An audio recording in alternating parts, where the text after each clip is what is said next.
Something huge just happened in the courts, and it's already changing the landscape of gun laws across America. Over the last few weeks, a series of federal rulings have completely shifted how your Second Amendment rights are protected. For decades, complex regulations and overlapping state laws have made gun ownership confusing, sometimes even risky for responsible citizens. But now, federal judges are setting powerful new precedents that aim to restore those rights to what the Constitution originally promised. If you carry for self-defense, travel with a firearm, or simply believe in protecting your rights, these new legal changes are something you need to understand. Because whether you realize it or not, they could determine the difference between being legally secure or accidentally breaking the law. Today on Guns Law Guide, we're breaking down 10 new gun law rulings that every American gun owner needs to know about. Let's start with one that affects millions of travelers every year. Rule number 10, the Interstate Travel Protection. Until now, traveling across state lines with your firearm has been a legal gray area. Many gun owners worry that even a short stop in the wrong state could lead to serious legal problems. But a recent federal court ruling just changed that. Judges have now clarified that if your firearm is legal in both the state you start from and the state you're headed to, you're federally protected while traveling in between, no matter how restrictive those middle states may be. In simple words, your constitutional right to travel cannot be limited just because you're a gun owner. And here's where it gets even better. The protection doesn't only cover an unloaded firearm locked in your trunk. The court expanded it to include loaded carry during travel breaks, like at gas stations, rest stops, or hotels, as long as your overall trip qualifies as lawful interstate travel. That means if you're driving from, say, Texas to Pennsylvania with a valid permit, you don't have to disarm every time you cross into a state with tougher gun laws. Federal law now gives you the upper hand, and states can't criminalize what's legally protected at the national level. Police departments are already adjusting training policies to follow this new doctrine, because detaining or arresting lawful travelers could now be considered a civil rights violation. So next time you're traveling, remember this simple line: I'm engaged in lawful interstate travel under federal protection. This ruling doesn't just make travel easier, it sets a new national standard for how your rights move with you from one state line to the next. Rule number 9, private property fortress doctrine. One of the biggest wins for gun owners this year came from a court decision about personal property rights. For years, law-abiding citizens have faced random compliance visits and unannounced inspections just because they owned firearms or operated small gun businesses from home. That era is now ending. A recent federal court ruling has declared that your home, land, and business cannot be searched or entered by federal agents unless there's a criminal warrant supported by specific evidence. Owning guns, running a range, or holding a federal firearms license does not give the government the right to step onto your property without clear legal cause. This new principle, often referred to as the private property fortress doctrine, makes one thing very clear. Your home and your rights are protected by the Constitution, and those protections don't disappear because you're a gun owner. Federal agents now need the same level of justification they would for any other criminal investigation. That means no more surprise ATF inspections, no more routine compliance checks without a warrant, and no more treating lawful gun ownership as suspicious by default. Gun ranges, collectors, and home-based dealers are now under stronger constitutional protection than ever before. If an officer or agent visits, a simple, respectful response is all that's needed. This is private property. Without a warrant based on probable cause, I cannot allow any entry or search. This decision forces federal agencies to operate under the same legal boundaries that protect every other American. For the first time in decades, the balance of power is back where it belongs, with the people, not the bureaucracy. Your home is your fortress again, and the law finally recognizes it. Rule number 8, ammunition liberation. The next major ruling focuses on something every gun owner relies on: ammunition. While most discussions around the Second Amendment focus on firearms themselves, one federal court just made it clear that ammunition is equally protected under the Constitution.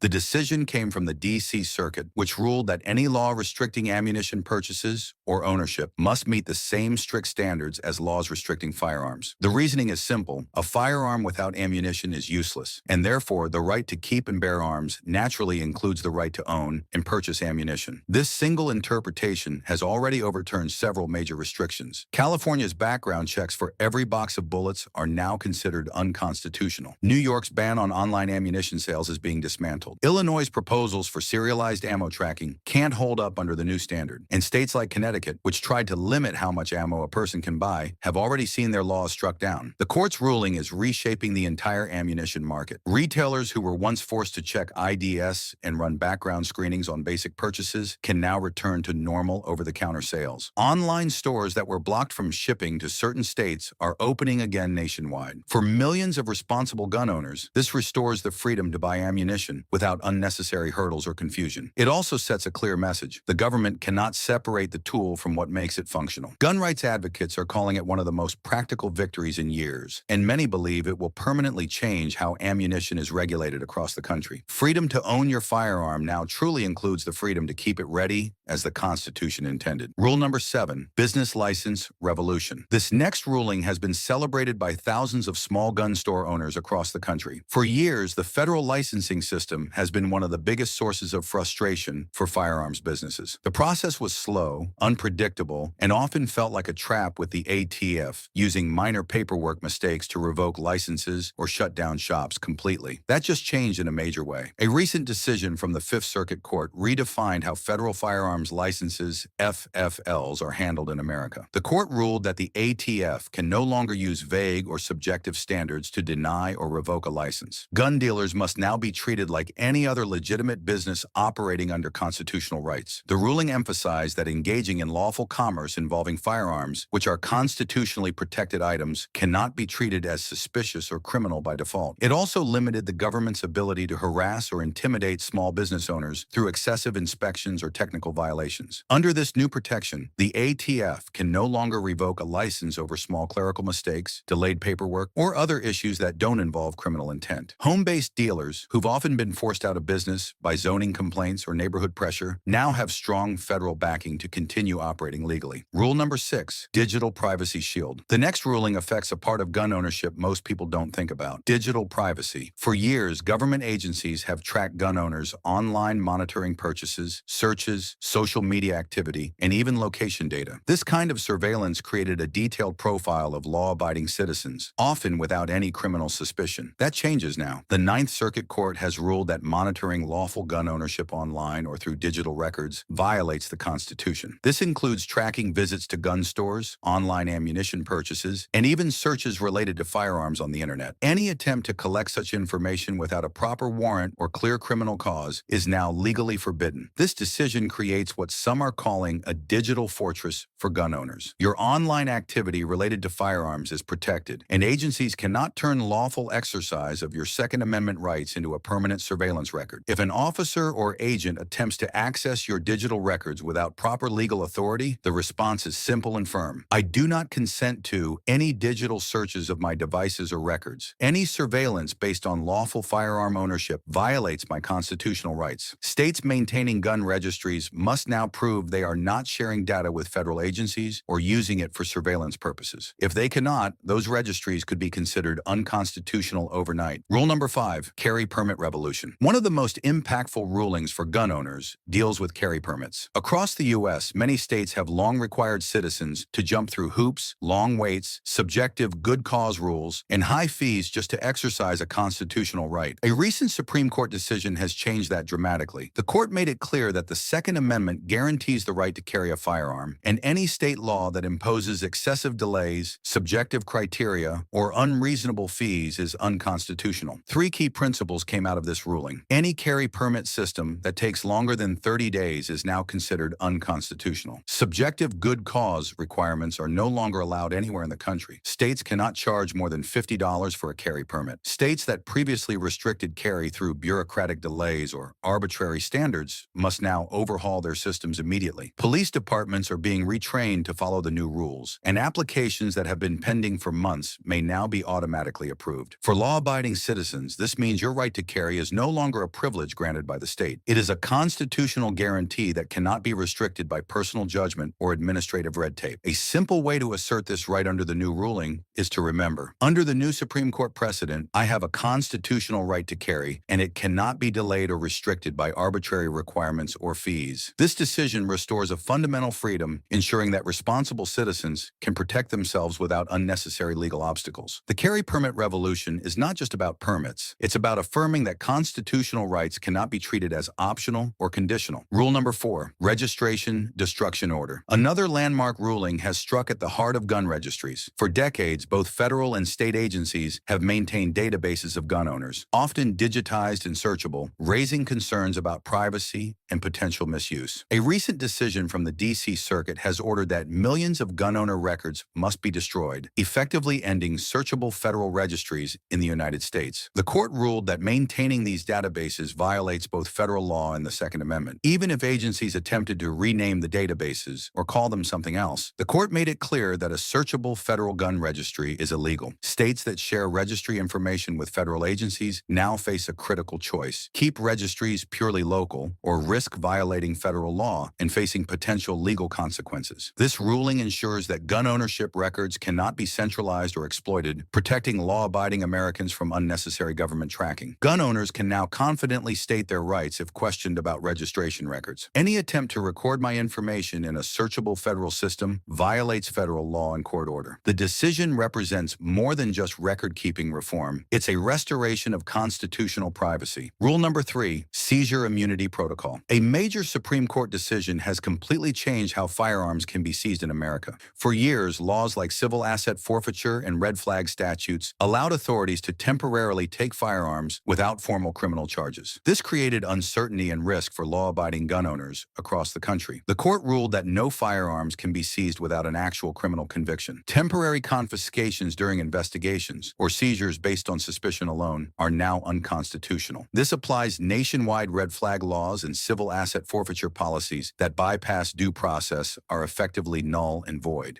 The ruling establishes a clear standard. Authorities must have an arrest and formal charges before removing firearms from any citizen. No more arbitrary or preemptive confiscations. Your rights are protected before the government can take action. A simple way to assert your rights under this ruling is to say, the seizure of my firearms without criminal charges is unconstitutional under the new Supreme Court mandate. Police departments are updating training and protocols to comply with this ruling. Officers who violate this standard now face personal civil liability, meaning qualified immunity no longer shields them from lawsuits when they act outside the law. Rule number 2, enforcement accountability hammer. This ruling directly affects how law enforcement interacts with gun owners. For decades, officers enjoyed qualified immunity when enforcing laws, even if those laws infringed on constitutional gun rights. This often left citizens with little recourse when their Second Amendment rights were violated. A recent court decision changes that completely. Now, officers can be held personally liable if they violate clearly established Second Amendment rights. This includes actions like unlawful arrests, searches, or confiscations of firearms. Qualified immunity no longer protects officers when they overstep their authority regarding gun rights. The ruling sends a clear message: constitutional rights are not optional, and law enforcement must respect them. Police officers now face potential civil and even federal consequences if they infringe on lawful gun ownership. A simple way to assert this right is, under the new ruling, you are personally accountable for any violation of my Second Amendment rights. This change doesn't just protect individual citizens, it also creates a new level of accountability in policing.